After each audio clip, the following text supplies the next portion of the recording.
ආයුබෝවන් ඔයාලට. ඔන්න අද මම ඔයාලට ගෙනාවේ විනාඩි 10න් හදන්න පුළුවන් නූඩල්ස් රෙසිපි එකක්. මේක ටිකක් වෙනස් විදිහේ රෙසිපි එකක්. මම අද සෝයා මීට් පාවිච්චි කරලා තමයි මේ නූඩල්ස් එක හදන්නේ. ප්‍රධාන අමුද්‍රව්‍ය දෙකයි ඉතින් ඔයාලට ඕන කරන්නේ. මේ විදිහට නූඩල්ස් කාලා නැත්නම් අදම හදන්න ගොඩාක්ම රසයි. පුංචි වෙලාවකදී ඔයාලට හදා ගන්නත් පුළුවන්. එළවලු මස් මාළු බිත්තර මොනවත්ම නැතිව තමයි මම අද මේ නූඩල්ස් එක හදන්නේ. ඉතින් අපි දැන් බලමු කොහොමද හදන්නේ මොනවද අපිට ඕන කරන්න කියලා. ඕන කරන දේවල් වල ලිස්ට් එක පුරුදු විදියටම ඩිස්ක්‍රිප්ෂන් බොක්ස් එකේ තියෙනවා.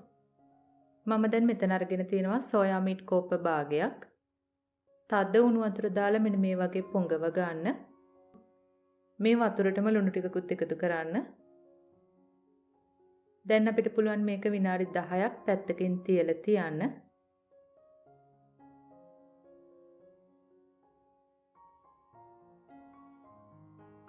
දැන් අපේ සෝයා මීට් ටික හොඳට පෙඟිලා තියෙනවා. දැන් අපිට පුළුවන් මෙන්න මේ වගේ වැඩිපුර වතුර ඔක්කොම ටික අයින් කර ගන්න.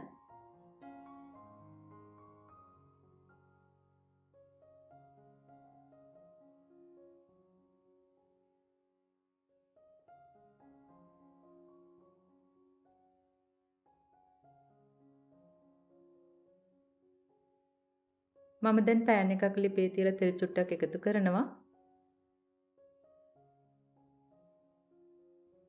දැන් අපිට පුළුවන් මේ සෝයා මීට් ටික හොඳට බැද ගන්න.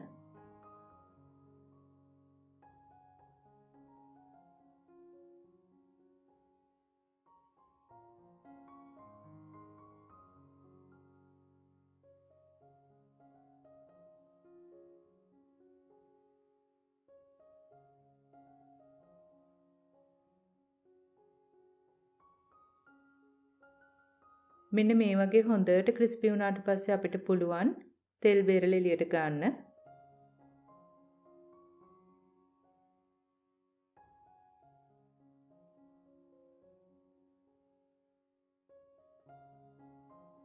මම දැන් ටිකක් ලොකු පෑන් එකක් අරගෙන ඒකට එකතු කරනවා තෙල් මේස හැන්දක්. තෙල් ටික රත් වෙනකොට මම එකතු කරනවා රම්පෙ කොලයක්, කරපිංචා ඉත්තක්, අමු ඉඟුරු ටිකක්, සුදු ලුණු බිකි දෙකක්.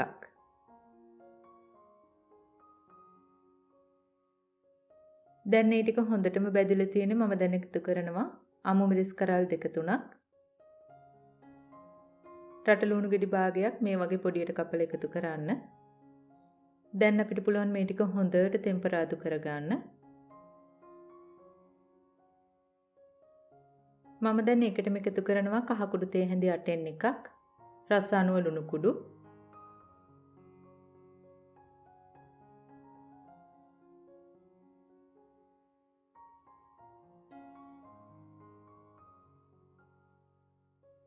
මෙන්න මේ වගේ හොඳටම බැදුනට පස්සේ මම එකතු කරනවා කෑලි මිරිස් මේස හැන්දක්, මිරිස් කුඩු තේ හැඳි කාලක්, ගම් මිරිස් කුඩු තේ හැඳි 8න් එකක්, මස් කරි කුඩු තේ හැන්දක් තේ හැඳි දෙකත් අතර. ඒක ඔයාලගේ රස අනුව අඩු වැඩි කරලා එකතු කරගන්න පුළුවන්.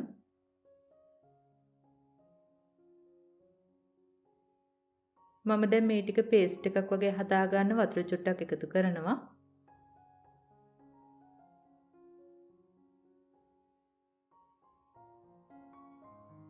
දැන් අපිට පුළුවන් කලින් බැදගත්ත සෝයා ටික එකතු කරන්න.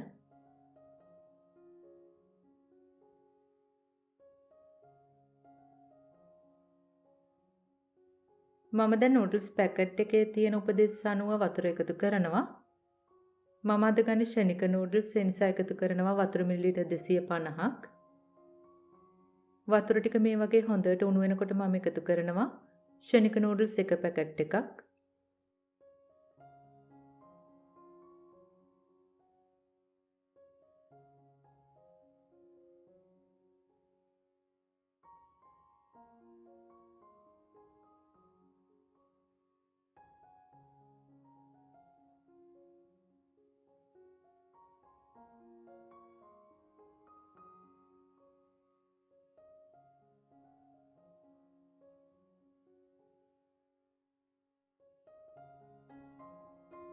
මේ වෙලාවේදී ඔයාලා රස බලන්න. ලුණු මදි නම් ලුණු චුට්ටක් එකතු කර ගන්න.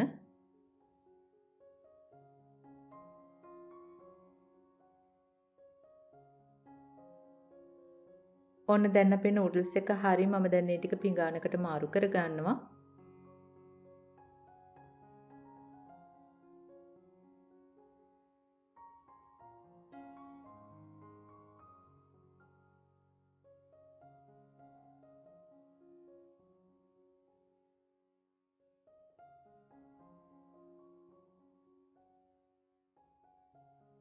මේ නූඩල්ස් එක හරිම රසයි, ලස්සන පාටට තියෙනවා. ඉතින් දැක්ක ගමන් කන්න ආස හිතෙන විදිහේ නූඩල්ස් එකක්. සෝයා මීට් කන්න කැමති නැති කෙනෙක් වුණත් මේ විදිහට හැදුවොත් අනිවාර්යයෙන්ම කැමති වේවි. ඉතින් හරිම ලේසි, පුංචි වෙලාවකදී හදන්න පුළුවන්. උදේ කෑමට, රෑ කෑමට, දරුවන්ගේ ලන්ච් බොක්ස් එකට උනත් ඔයාලට හදලා දෙන්න පුළුවන්. මේ වගේ එක වෙනස් විදිහේ ක්‍රමවලට නූඩල්ස් හදන ගොඩාක් රෙසිපි මගේ channel එකේ තියෙනවා. ඉතින් ඔයාලා තව මේව බැලුවේ නැත්නම් ඔයාලට ඒව බලලා මේ විදිහට හදන්න පුළුවන්. ඉතින් ඔයාලත් හදලා බලන්න. මේ ගැන ගැටළු යෝජනා තියෙනවා නම් පහලින් කමෙන්ට් එකක් දාන්න. අපි ආයෙත් මේ වගේම රසබර වීඩියෝ එකකින් හමු වෙමු. එතකන් ඔයාලට සුබ දවසක්. ස්තුතියි.